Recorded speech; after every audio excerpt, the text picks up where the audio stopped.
মৃত্যুর পরে কি জীবন আছে?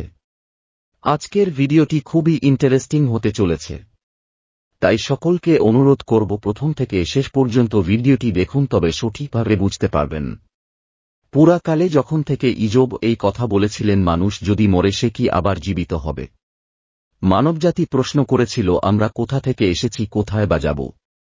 মানুষের গন্তব্যস্থল কোথায়? যদি মানুষ পুনরায় জীবিত হয় তার জীবন কিরূপ হবে? মানব হৃদয়ে অমরত্ব লাভের জন্য একটি সহজ তীব্র আকাঙ্ক্ষা আছে। তার অন্তরে কেউ যেন বলে, মৃত্যু বা সমাধিতেই সব শেষ নয়।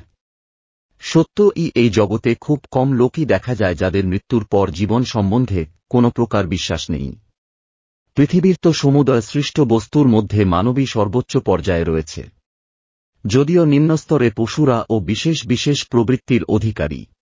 ধরা যাক একটি বার্তাবহ কপোতকে একটা বন্ধ বাক্সে পুড়ে বহু মাইল দূরবর্তী স্থানে, সেখানে সে কখনো যায়নি, সে স্থানে পাঠিয়ে দেওয়া হল।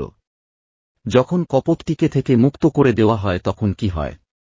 পাখিটি ঊর্ধ্ব আকাশে উড়ে কিছু সময় বৃত্তাকারে ঘুরে সোজা গৃহপানে ধাবিত হয়, আর শীঘ্রই যে স্থান হতে তাকে পাঠানো হয়েছিল সে স্থানে ফিরে আসে। যদি বার্তাবহ কপোতকে তার অন্তস্থ প্রবৃত্তি নিরাপদে বাড়ি ফিরে আসার তাগিদ দেয়, তবে মানুষের অন্তরস্থ প্রবৃত্তি যখন তাকে ঈশ্বরের দিকে এবং স্বর্গীয় ধামে চালিত করে নিয়ে যায়, সেটা কি তাকে শুধুই প্রবঞ্চনা করে? পাখির চেয়ে মানুষের মূল্য কতই না অধিক। এই কথাই যিশু চড়ুই পাখিদের বিষয় উল্লেখ করার সময় বলেছিলেন। দুইটি চোরাই পাখি কি এক পয়সায় বিক্রিত হয় না? আর তোমাদের পিতার আজ্ঞা অনুসারে তাহাদের একটিও মাটিতে পড়ে না।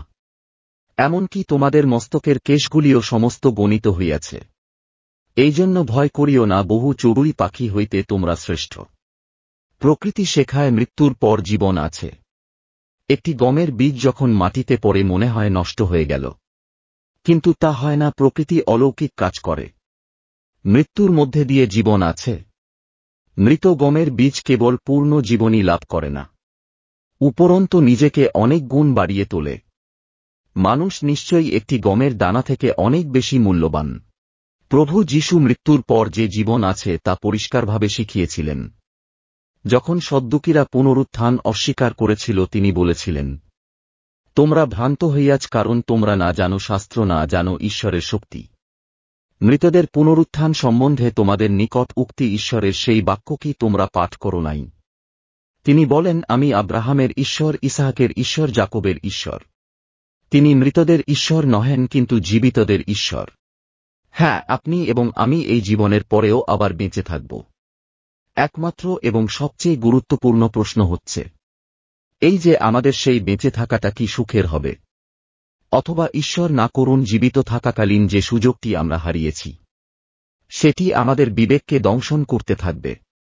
তাই আমাদের বিশ্বাস করতে হবে যে মৃত্যুর পরে আরেকটা জীবন আছে, এবং সেই জীবনে প্রবেশ করার জন্য বাইবেল আমাদের শিক্ষা দিয়েছে।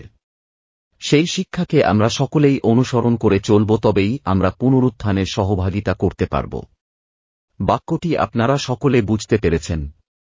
ঈশ্বরকে ধন্যবাদ। ঈশ্বর আপনাদের সকলকে আশীর্বাদে পরিপূর্ণ করুক। আমেন।